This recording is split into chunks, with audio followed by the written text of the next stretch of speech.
Hello friends, Lilibet ang South Korea. Salot! Lilibet! Hong! Grabe! Para akong mamatay sa lakas ng ulan. Tingnan nyo. Heavy rain, friends, in South Korea. Oh my gosh! Nag-drive ako, friends. Nag-emergency light ako. Super lakas talaga ng ulan. Grabe. July 16, 2025. Grabe.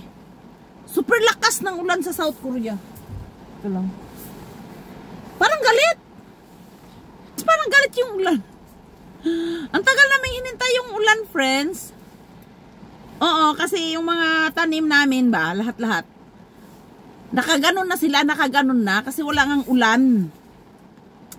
Tapos hinintay namin talaga. Tapos ngayon parang galit yung ulan. Sana wala nang ulan bukas. Ang hirap mag-drive. Grabe, wala akong makita talaga. Kaya nag-stop muna ako dito kasi sobrang lakas, nakakatakot ba. Tapos alam mo, tumakbo lang ako ng 40 doon sa may sa may mountain ba, sa Chiaksan.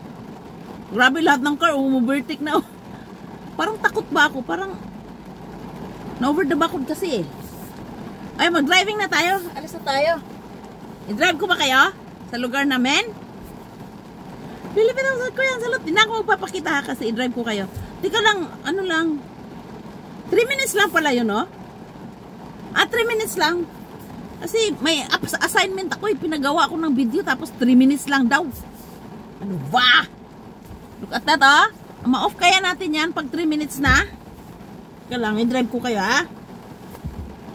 Wala ba car dyan? I-drive ko kayo. Grabe, lakas ng ulan talaga. Ano bang car dyan? May pulis patula pa dito, oh. Grabe, friends, parang galit yung ulan. Narinig nyo? Tama ba yung camera natin? Huwag na natin galawin, ano? Wala namang car eh.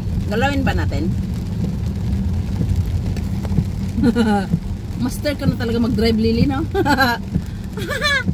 Dati, friends, nung nag-aral ako ng driving, sabi ng asawa ko, bakit wala kang sapatos? Sabi ko, apali ko kasi may matsansa yung gasolina eh. Grabe ang tawa ko, friends. Tapos ang takbo ko nun, 20 lang. Ay, naku po. 20 lang, 20. Kalang, naku, hindi na natin ma-off na. Hindi na ito ma-post sa ano. Kasi 3 minutes lang yun eh. I-off natin. Magbabay tayo. May kalaban eh. Tinapakanang! Sige lang, pag walang car, i-off natin ha. Tapos mag-drive ulit tayo. Okay, bye-bye. May pulis, may pulis.